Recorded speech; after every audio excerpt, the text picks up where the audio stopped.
Steve, how you doing, man? Thanks for coming on. I'm doing good, man. Getting ready for the Super Bowl. Yes, sir. That's what I was telling you. I got my Eagle shirt on here, and people in Philly are excited, so it should be a good one. I bet. Who do you like? That's an interesting question. I'm hoping Philly could pull it off, but every time I bet against Mahomes, he's pulled it off. So I don't have a hand in this one. Yep. So one of my buddies was saying the other day, he's like, you can't bet against Mahomes. It's like betting against Tom Brady. Man, every time you do it, it just ends up not working out. But It's starting to get like that, right? the last time the Eagles won it, it was against Tom Brady. So we'll see. That's true. That's true. But anyway, man, I'm excited to talk to you because we connected a few weeks ago, just kind of talking about what I'm doing and how it's similar to I think what you've been doing with athletes for a couple of years now, and just looking forward to hearing about your background, and then we can talk about a little bit what you're working on going forward. But where it started, so playing at Minnesota, man, what was your experience playing football at Minnesota like in the Big Ten? Man, the Big Ten is like no other. You can see even now, Big Ten won the national championship. The athletic competition, the amount of prestige, the teams that you get to play against. It is always a battle. Any given team could pull off an upset. That was one of the main reasons why I wanted to play in the Big Ten, even at a young age. And it just so happened that Minnesota kind of swooped in and pursued me at a time where I was, deciding between Iowa or Wisconsin, and both of those teams kind of screwed me. So Minnesota showed up, and I realized that Minnesota showed me love, and they also don't like Wisconsin and Iowa. So decided to join the Gophers and had an amazing experience there. I was a 4-year starter. Started off a freshman year as a freshman All-American playing defensive end. And then my last 2 years moved to outside linebacker. It ended my career, like top 10 in sacks in our all-time list. Was a senior captain. And really, I feel like had a really good career, and it was an amazing experience. I still live in Minnesota, so, it brought me to my new home. Awesome, man. What was there a highlight of your career that you could put your finger on, if there was anything? Yeah, I always point back to this. It was like my coming out party my freshman year. We played against Michigan in the Big House, and Michigan was ranked, I can't remember what, they were top 10 at the time. And we went in there, pulled off an upset.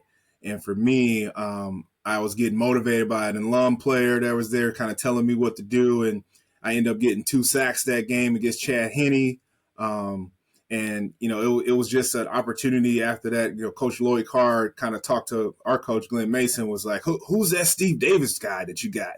So it was definitely like a highlight that I always remember, that we win that game. We got the jug. We planted the flag in the middle of the field. I know that's controversy now, but Oh we man, did that, and that was fun. So, it's a felony, or they're trying to make that a felony in some states.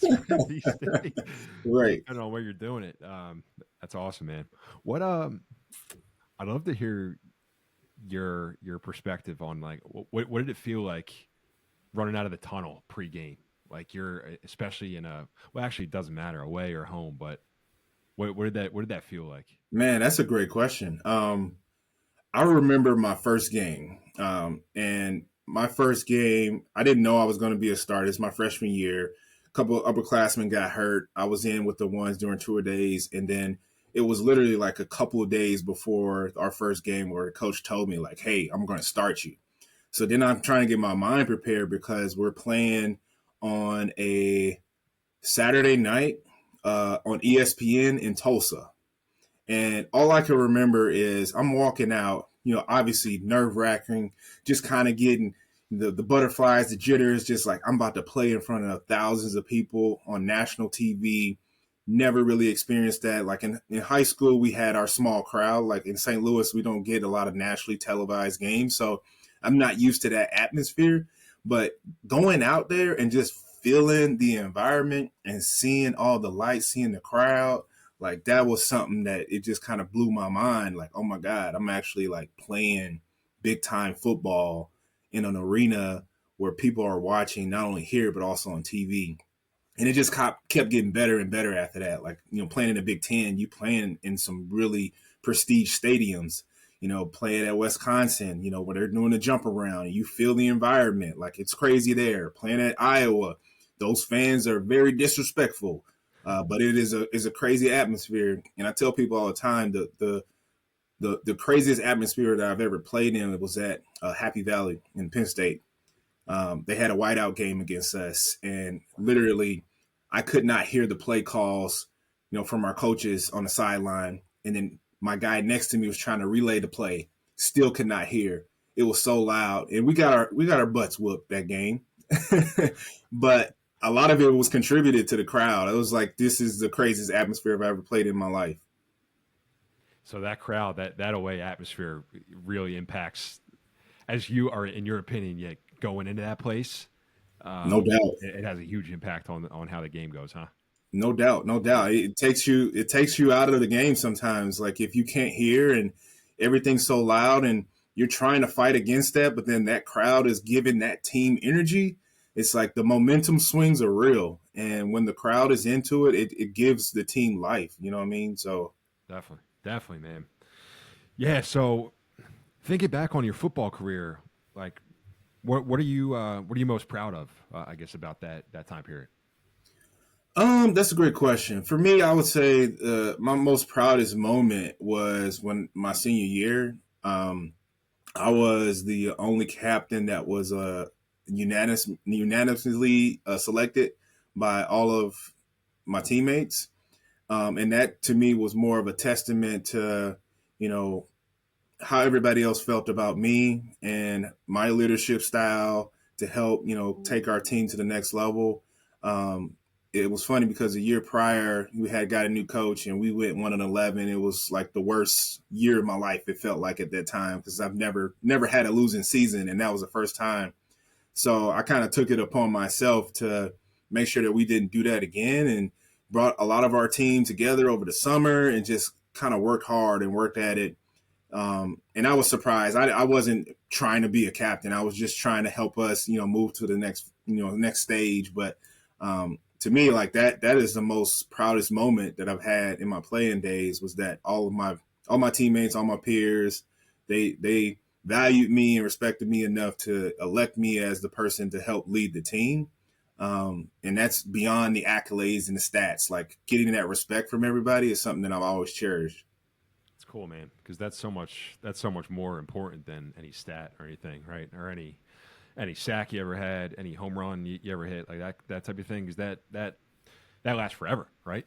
That Yeah, lasts forever versus right. that 4 year time period. Because you'll never, yeah, man. I think about that because you try to be the best teammate that you can while balancing like being a competitive dude, right? And having the best outcome for yourself. But at the end of the day, like 10 year for me, almost 10 years removed from it, you don't remember any of the plays anybody made. You just kind of remember what kind of guy they were, like in general, pretty much, which is pretty interesting. So I don't know, Yeah, but um, you definitely remember the locker room moments and yeah, the trenches and just the bond that you've built. You know what I mean? Like you see your former teammates out in the real world, and it's just like it's like yesterday. Like we never were apart from each other. We're able to just pick up on conversations and just authentically connect to each other. And I think that was found bonded during the time when we were playing and going through all the different things together. for sure, definitely, man. So what after football came to a close? Yeah. Like what were the steps that ultimately brought you to where you are now? Because you're right now you're giving back to the athlete that's kind of, for lack of a better way to say it, struggling with what they want to do or who they are. Yeah. So what was that experience like for you personally? Yeah, I mean, I experienced what many of us experience in that regard of, you playing a sport for a very, very long time and you've attached your identity to it. And like me, I thought I was going to the NFL and that was going to set up everything else in my life. Um, but that dream quickly died because I did not make it to the NFL. And I had to really reshuffle and try to figure out, like, all right, well, what's next? But wait, I don't know who I am without this. I've only played this, for a majority of my life. And yeah, I got my degree. Yeah, I may have an idea of certain things, but I still don't feel the same. I don't feel like the same person, and I don't know who that person is without football. So it was a struggle, man. I was in a deep depressed state, just trying to, you know, unravel all these different things, reckon with the fact that football is over for me, um, and that all the things that I thought that people looked up to me for, they can no longer point towards. And I ran away from that. Like I didn't want to be a disappointment to anybody else. I felt like a disappointment to myself. Um, but I just tried to see if I can move on. Let me go try out this thing called life, and and get a job and do it the way that everybody said you get a college degree, go get a job, get a house, all these different things. Like, all right, let's see what this life is like, right? But I was ill equipped, not prepared for any of it. I applied to jobs. I had interviews for the first time in my life because I didn't have the chance to interview with anything, playing football. And confident as I am as a person, feeling like my peers may be a captain, trying to talk about that, nobody cared. No job. So I wasn't getting anything. So it was just like, a huge blow to the ego and just trying to figure out like, who am I and how do I talk about myself? But what really helped me was when I, connected with another player and we just kind of talked about life outside of sports and just life in general. And he helped pick me up out of a really bad state. And that was like the catalyst for me to lean into like more conversations with people and try to put myself out there in different spaces just to like have relationships and build community. That guy ended up giving me my first job and got me started with this thing called life. But I started doing more of that, like community building stuff and just going out and talking to people, meeting with people. Coincidentally, I was meeting with a lot of athletes, and when I talk to them, I hear the same story. Like they were struggling. Everybody's going through their own things mentally, and you know, um, trying to understand who they are. And I'm like, wow, it's a lot of us like this, huh? And what did your school do? Like, did your school help? And a lot of them like, no, as soon as I'm gone, they kind of shut the door. My team, that I played on, I played pro. Now, I go back for events, but that's not helping me. I'm trying to figure out this thing called life and nobody's there to help. And I'm like, damn, it sucks. That shouldn't be the case. And why is that? So it started there for me. It was like this ignition of like, why are we doing this journey by ourselves, especially because we poured all of this time into this sport and then all of a sudden it's gone and nobody's there to help us. And I don't want to feel like this forever. And I know a lot of my teammates also were struggling in that same capacity. So it drove me to try to figure out a solution. And part of it was moving back to Minnesota to see if I can help back at the place that, recruited me and promised all these different things. Um, and that's what really kind of gave me an opportunity to be a bridge. But I still see like the issue is there and it's present with all athletes, not just football, baseball. There's any athlete that has played a sport for a very long time, like you have that identity attached to it. And then all of a sudden it's gone. That structure is gone. That regimen is gone. And you're like, wait, what am I supposed to do with my time? Who am I? And all these different things that come up.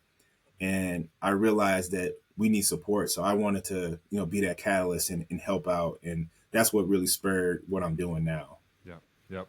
Yeah, man, it's great. It's great what you're doing. Could you ever have imagined that you'd be doing this right now? No, not at all. Not at all. I mean, I got my degree. So here's a funny story. When I started school, I was getting a degree in graphic design. And this is for those who are not athletes, they probably won't understand why this is critical, right? Um, I my sophomore year, as I was getting to my core classes, I realized that they were at the same time as practice. So what I had to do in order to maintain my scholarship and play on the team, well, you better change your major, buddy. So I changed my major to mass communications or communications major, just so I can make sure I can take my classes and try to get a little bit of some of the knowledge that I wanted to do from a graphic standpoint.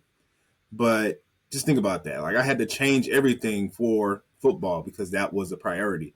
So I thought when I got done, like maybe I can get back into graphics, somehow get into an ad agency. And I tried to explore that. I did a couple of freelance and different things. Then I joined a couple of agencies, and I did do some marketing.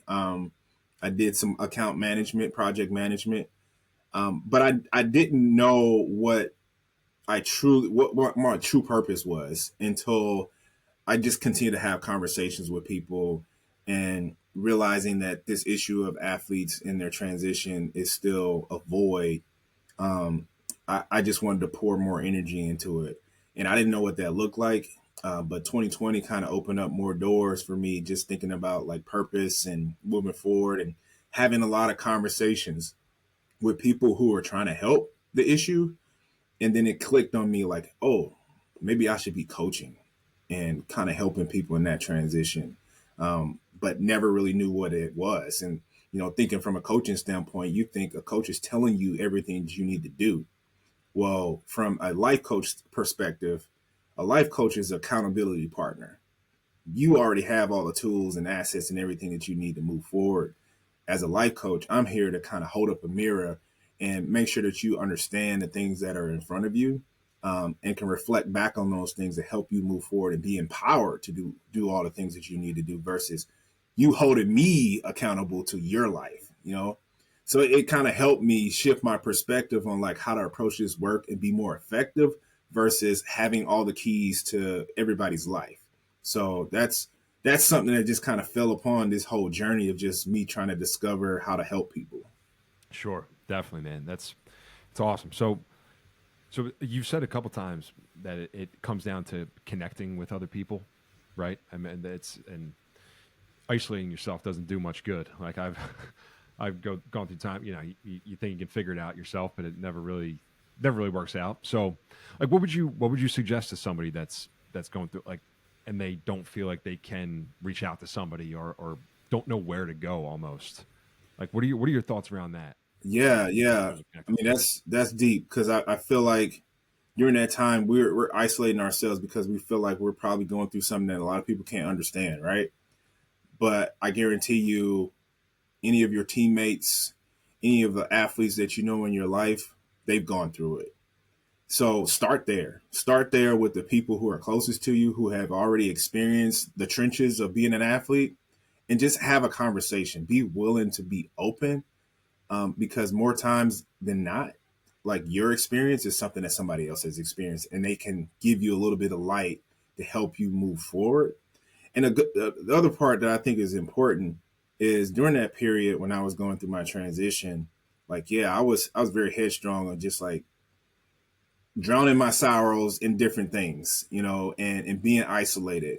Um, and when I realized that the job that I got was because I connected with somebody, I started to say, why don't I just like find more people who have been through the same experience and just connect further and build some relationships. Because if anything, if I'm struggling with something, I can confide in this group and they can help me push through it, because they understand it. So I started seeking out more community, started seeking out, more like-minded individuals.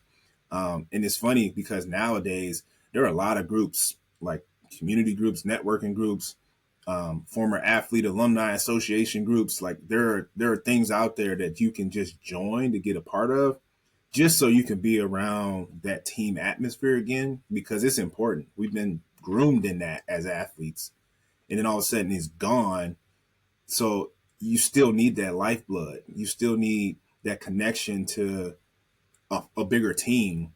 And when you're connected to people who are like former athletes that understand the journey, it is much more effective for you as a person because you don't feel like you have to be anything outside of yourself in that space.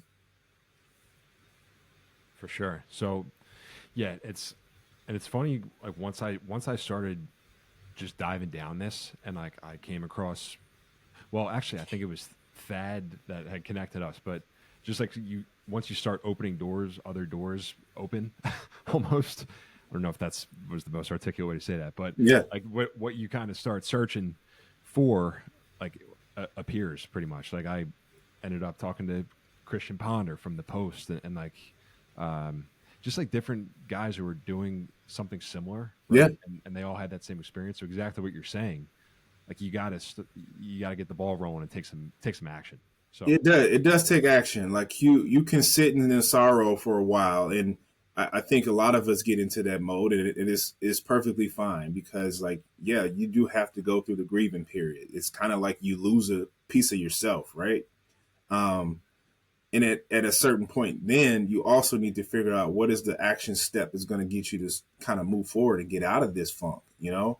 And a lot of what I help athletes kind of do is not only build the foundation and kind of understand where they want to go and what they're interested in, but have a bias towards trying stuff and be okay with the failure.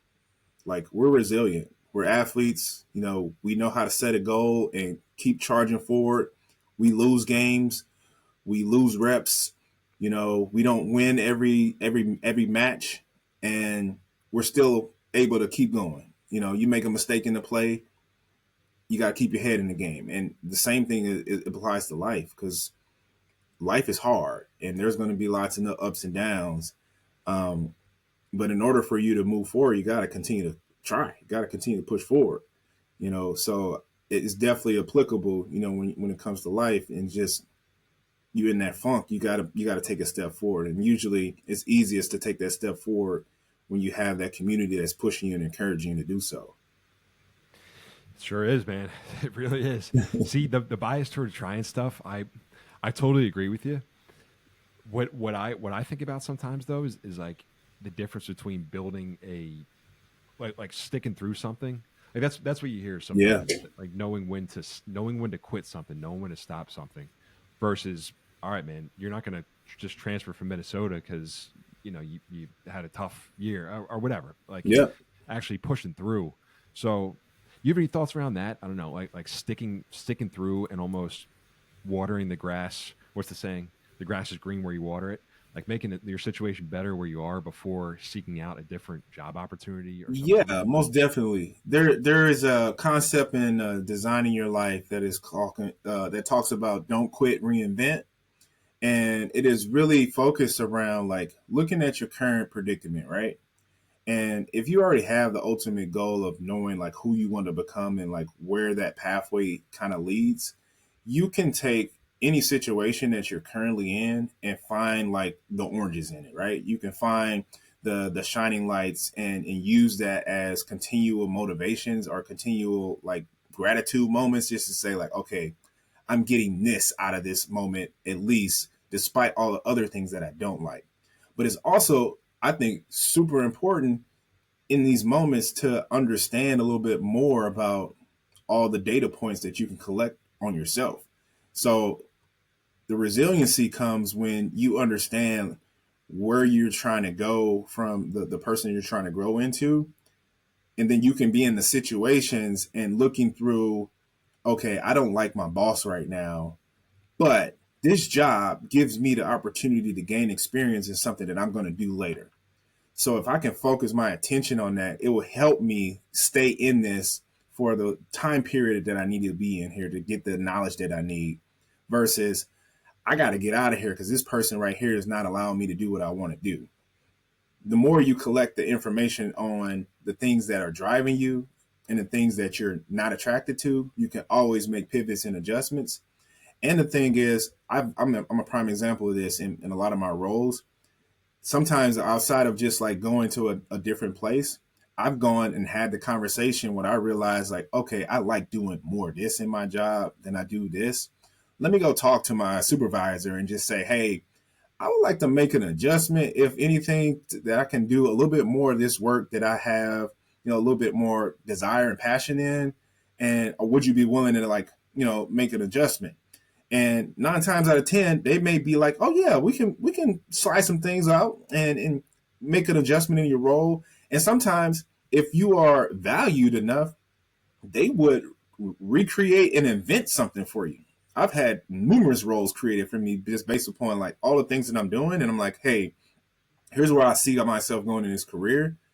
What can we do here to help me like do a little bit more of it? And they're like, you know what, Steve, I was thinking about something that we're going to hire for this position, but now that you say this, maybe we can make some adjustments and then hire a different position. You know what I mean? So then it gives you an opportunity to explore more on the experience that you're trying to gain while you're still in the same place. And that kind of builds on that resiliency of being in a spot and being able to push through. But you got to understand that the ticking factors that you have that will keep you at a certain place.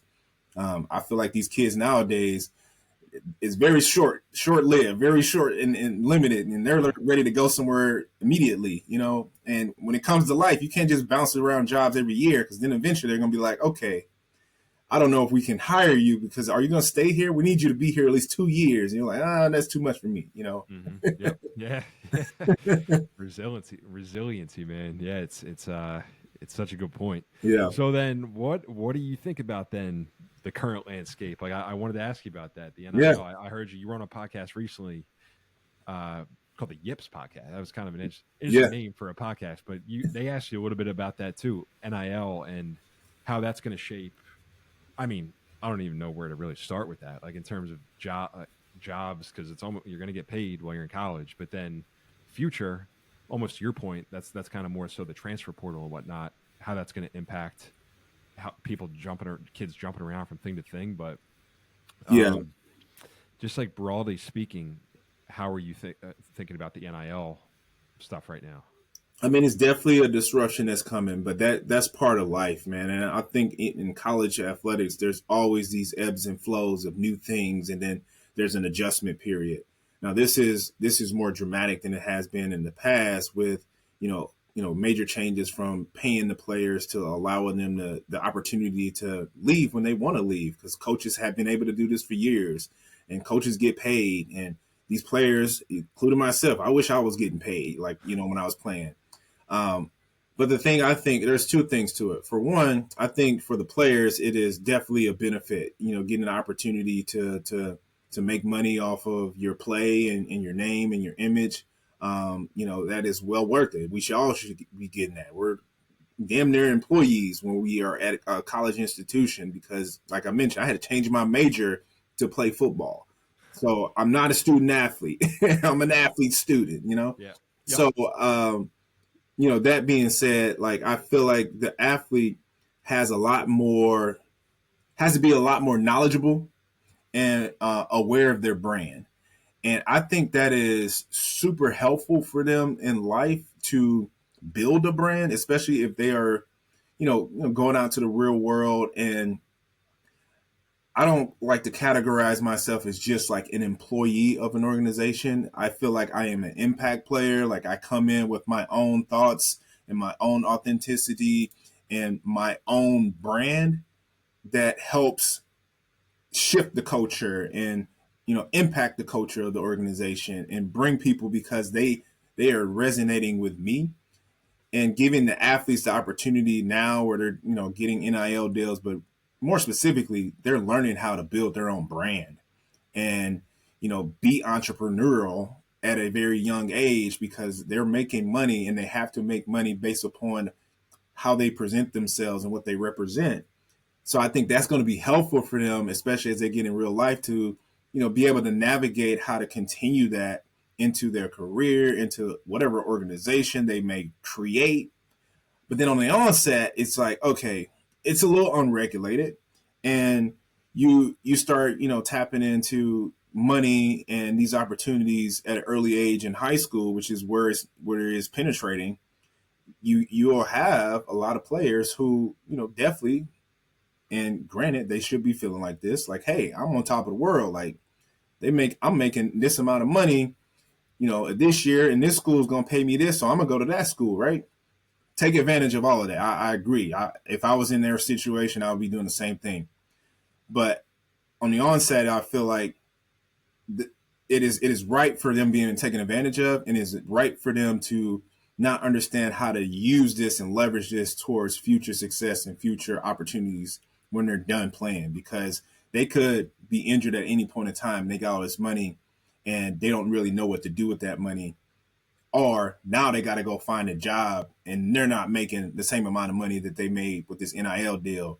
Yep. So I think that is an issue that I'm paying close attention to, and just thinking like the mental well-being of the athlete. There's already a lot of pressure that you have when you play in these sports. Now you got money tied to it, and you're 18 years old, and everybody's demanding and hoping like, hey, I paid you $1 million and you need to produce on the field, or why are we paying this $1 million? And then you leave the next year. Like there's a lot, and social media just exacerbates it, right?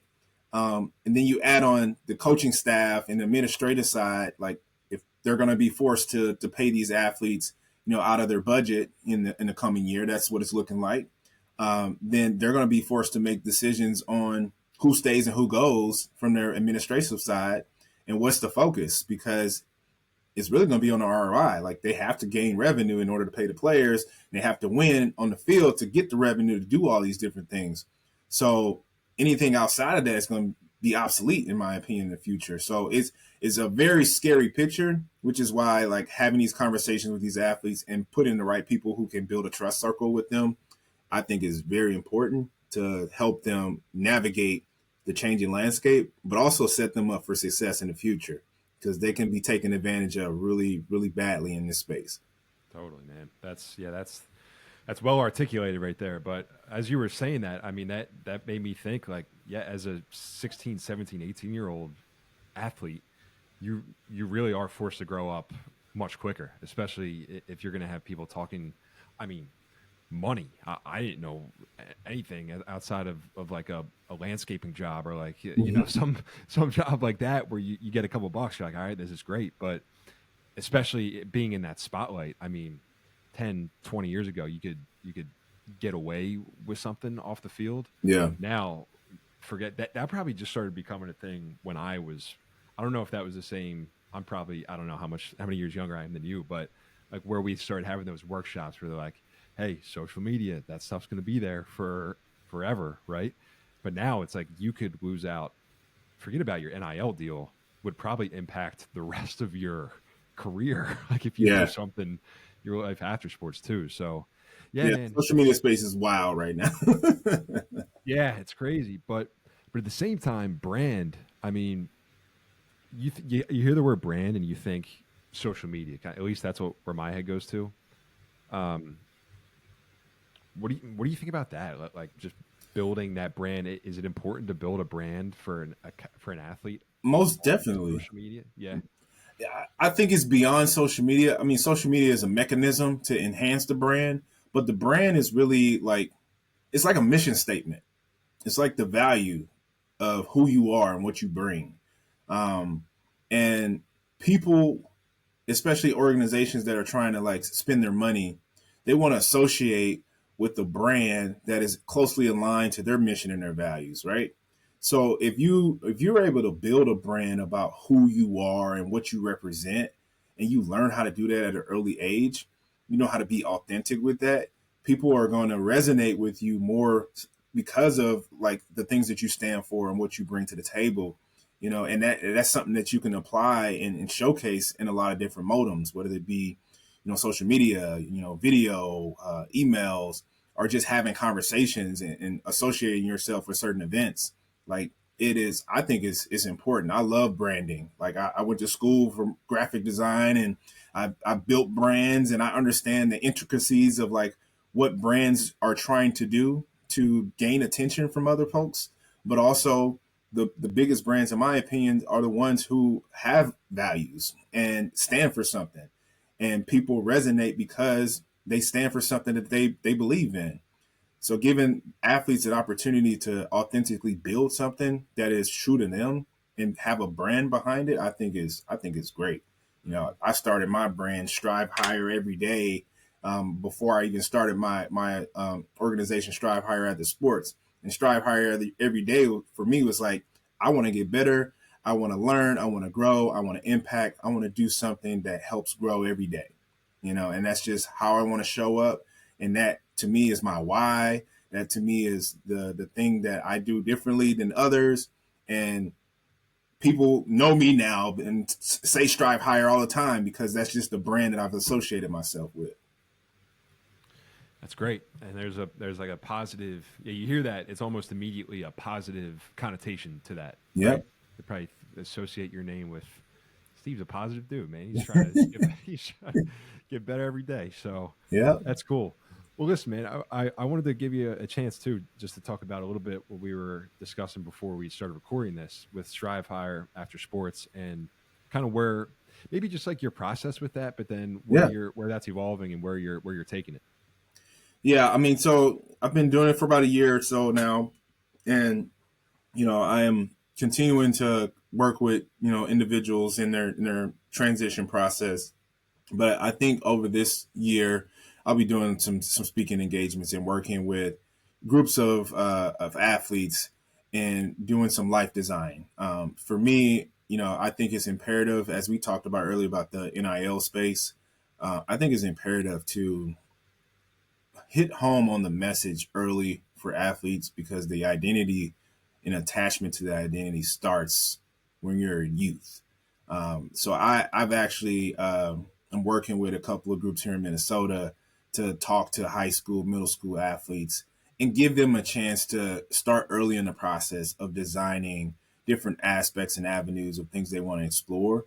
And my biggest thing that I've regretted, and always talk to athletes about this, is that there's a bunch of people around you and resources, whether it be teachers, coaches, administrators, tutors, mentors, all those different people around you who are supporting you, who are there for you to keep you eligible, but also they can be much more than that. And you can take advantage of that while you have that, because when it's gone, it's gone. And then you're like, whoa, where did that support go?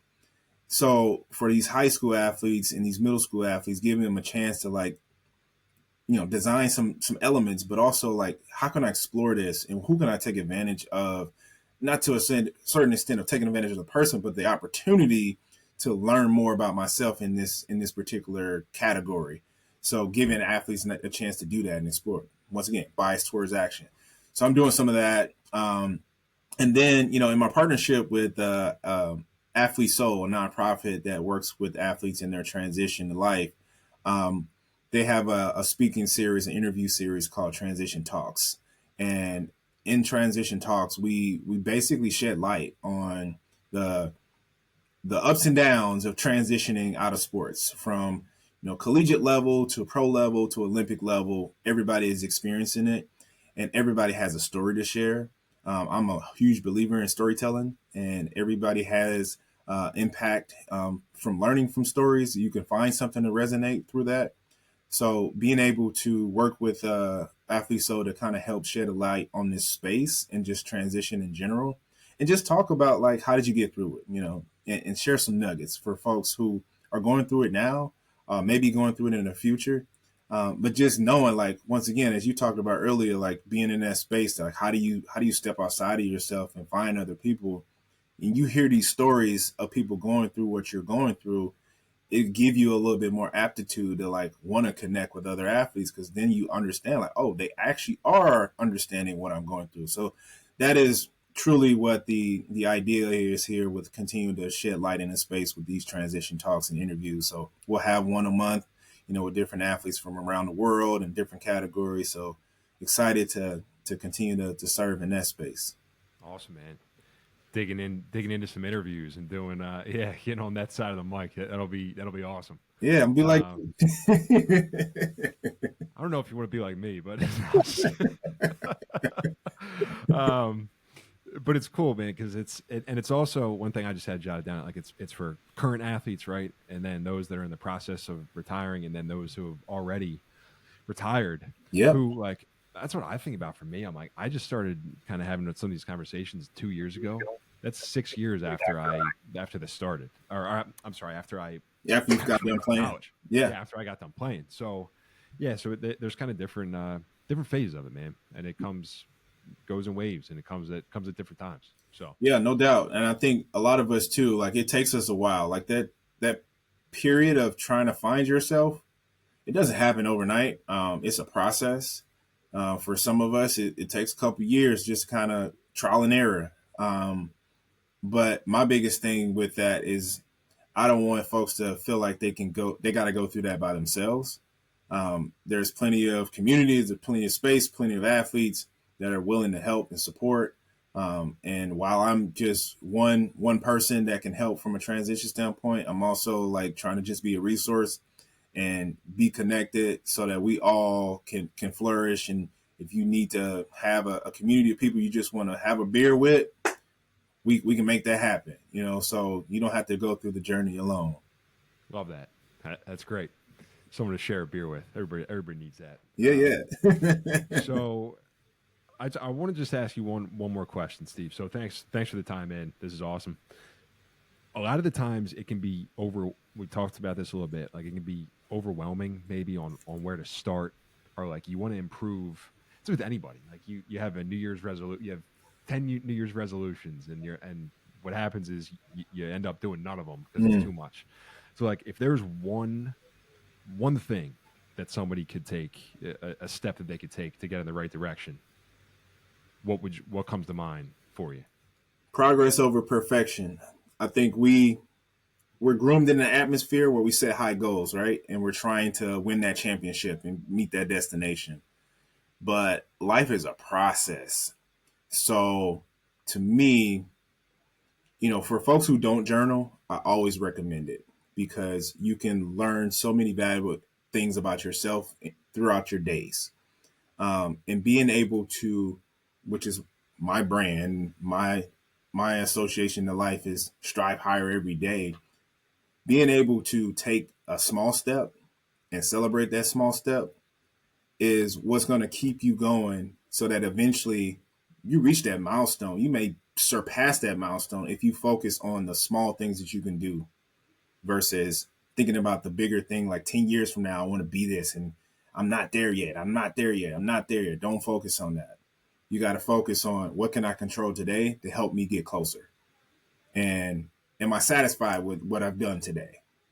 Is there something that I learned about myself today that'll help me in this process? Because sometimes when you're on that journey and you might have a focus to one destination, there are going to be some things that come in and it's just going to be like, whoa, I wasn't expecting this. Like for me, I wasn't expecting to be a life coach. I was just like, how can I help people? And let me just go on this journey. And then things started to come in and I'm like, oh, maybe that could be something I can explore. Or maybe I should pivot. And it's okay to pivot too. But if you take it like a day at a time, a step at a time, it's like you're laying a foundation of bricks, right? And eventually you want to build a house. But you got to start by each brick. And sometimes it takes a brick at a time. You can lay one brick. Maybe the next day you want to lay 3 bricks. Maybe the next day you can only do a half a brick. It's totally fine. But you can celebrate those small moments. So I always talk about progress over perfection because it gets us out of that mindset that we need to be at this place and we feel like we're too late. We haven't met that destination yet. Like, no, that destination might be different 10 years from now. And you're going to learn so much about yourself if you focus on each day. Love it, man. That's awesome. Yeah, celebrating small wins. That's something a guy that I've gotten to know through a group actually, like a men's group type of thing. That's what he has guys think about. He's like, just celebrate the small wins, man, because it's easy to beat up on yourself a little bit, and like you just said, you take a step forward, and then you might take a step back the next day. Like you can beat yourself up about it, but just celebrate those small things that kind of come off for you. So no doubt. All right, Steve. Well, listen, man, thank you again for the time. It's great. I think what you're doing for former athletes, current athletes, retired athletes is great, and it's definitely a space that is it's needed, man. It's definitely needed. So where can folks find you if they want to reach out? Yeah, thanks, man. I'm on Instagram. You can find me at shed _ avenue, SHED _ AVE. And also on my website, strivehigheratthesports.com. I'm also very active on LinkedIn. So if you are on LinkedIn and you're looking for connections, just connect with me. I love to just even have conversations with people. I'm open to that. If you're in that space and you're transitioning or you know some athletes that need some support, like just tell them, like, have the conversation. I know where they're at in their head, and I can understand, like, you may not know everything and it's hard to like make that step, but usually starts with a conversation. That's what changed my life. So That's where it starts, man. That's where it starts. Great. Yeah. All right, Steve. Great stuff, man. Looking forward to staying in touch with you, and just thanks again. Yeah, no problem, man.